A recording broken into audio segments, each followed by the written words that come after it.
Greetings and salutations, ladies and gentlemen. I'm Spritzo. Welcome to Pokemon Go. It's finally here. Everybody gets to play it now. So in these videos, I'm going to be going over the basics of how to play Pokemon Go, leveling, Pokestops, gyms, catching Pokemon, all of that stuff. In this first video, I'm going to go over the basics on how to get started in the game and what you should be doing first. So what you're going to see when you first start the game is it's going to ask you to pick a character, and it's going to ask you to customize your character, to name your character, and then you briefly talk with Professor Willow. Then it drops you right into the world. You'll see yourself where you are on planet Earth, obviously, and you'll be able to walk around and catch Pokemon. If you open up your player profile, you'll be able to see your character at the top. You'll be able to see your name.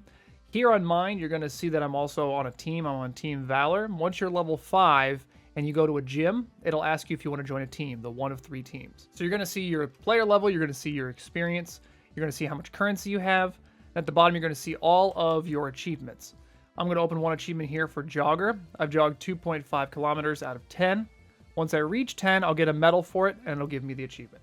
And the achievements continue after you've reached them once. You keep getting medals as they expand. So Kanto here, I've registered 20 Pokemon in the Pokedex. The next achievement for that is 50 Pokemon. Going back to the main screen, if I tap on the Pokeball at the bottom, it opens up a menu of a bunch of different things. The first thing I'm going to show you is the settings. With every game I play, the first thing I always do is adjust the settings. I like to turn off the music and the sound effects. It's not really necessary, plus it saves you some battery. I do leave vibration turned on though, because when you're walking near a Pokemon that can be caught, your phone will vibrate once. Everything else here, battery saver, self-explanatory, all the other stuff you could adjust yourself. Going back to the main menu here, let's open up the tips and take a look at what tips the game provides. These tips are very self-explanatory for the most part, very simple tips to get you going. Professor Willow will go over gyms. He'll talk about Pokestops. He'll tell you that you can get items at Pokestops. He'll also tell you how to put Pokemon on the gyms and control the gyms once you have a Pokemon on there. You can also battle Pokemon at the gym, either your own or the ones that are on the gym, either on your team or other team. So opening the menu back up again, let's take a look at the Pokemon. This right here is all the Pokemon you have captured. You can see I have 42 out of 250.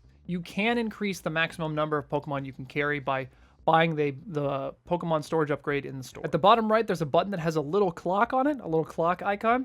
I thought it was just a legend, like it gave you all the here's what this means, here's what this means. It's actually a sorting tool. My friend pointed that out to me. So I sort my Pokemon by combat power so I know which Pokemon I have is the strongest. So your strongest Pokemon will appear at the top, your weakest Pokemon will appear at the bottom.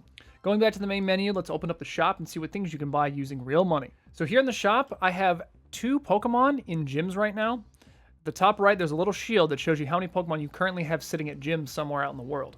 If you have Pokemon in a gym, you can get rewards for it every 21 hours. Not 24, but 21 hours. If you tap on the shield, it'll say you have X number of Pokemon sitting at gyms, and you'll get 500 Stardust per Pokemon and 10 coins per Pokemon that are sitting on gyms. So it is very, very important and very beneficial to put at least 1 Pokemon on a gym at all times. You can only get a max of 5,000 Stardust per day and a max of 100 coins per day. So you can only have up to 10 Pokemon earn you stuff per day. But when you tap the shield, it'll show you how much you've earned from having Pokemon in the gyms, and you can collect your currency and you collect your Stardust. Going through the store very quickly, you can see that there are tons of different items you can buy. Going back to the main menu again, let's take a look at the items. Items are items you currently hold. You can have a max of 350, but you can also increase that by buying the bag upgrader in the store. So now let's take a look at the stats of a Pokemon. I'm going to show you my Venomoth here. It's the strongest Pokemon I have. It has 187 combat power, and then you can also see its type, you can see its weight. Sometimes the Pokemon's weight can be extra small if it's light, or extra large if it's heavy. I don't know yet if that means they could level up better or worse. I've heard that that's true. I heard that if it has an extra large size, it might level up faster, or when you give it, when you power it up, you'll get more points in your CP, but I don't know about that. You can also see the requirement to power it up, and as you power up Pokemon, the requirement will go up after so many times of powering up. You can also see the total number of Stardust you have when you're looking at any Pokemon, and you can see the total number of candies that Pokemon uses that you currently have in your inventory. One important thing to note, no matter what species the Pokemon is, whether it's the 3rd evolution of a Pokemon or the 1st evolution, the 3rd, the 2nd, and the 1st evolution of every Pokemon that you have always uses the candies from the very first Pokemon. So for example, if you have a Blastoise and you want to level it up, you have to use Squirtle candies. There are no Wartortle candies, there are no Blastoise candies. Just candies for the first evolution of a Pokemon. Right here also, you can hit the little star at the top right that will favorite your Pokemon. So if you want to sort by favorites, you can see all your favorited Pokemon. That way you can keep track of your favorite Pokemon, your best Pokemon. So now that I have enough Stardust here and enough candies, I'll show you how to power up a Pokemon. It's very simple. Simply hit the power up button. It's going to ask you if you'd like to confirm powering up the Pokemon, and you hit yes. And what you'll see is the increase in CP as well as the increase in health. If you have full health on the Pokemon, it will increase both its current health and its maximum health. If you have a situation like me where your Pokemon is injured, it'll increase both, and you'll see the increase happen right there. So going back to the main menu, I'm going to go to the items menu and show you how to heal a Pokemon using potions. Potions can be obtained from Pokestops. I found them Pokestops all over the place. You also get them as rewards for leveling up. So tap on the potion in your inventory. It's going to show you every Pokemon that's currently injured in your group. You just tap the Pokemon you want to heal, and it'll apply 20 health to that Pokemon. You keep tapping the Pokemon until it's fully healed, and you're good to go.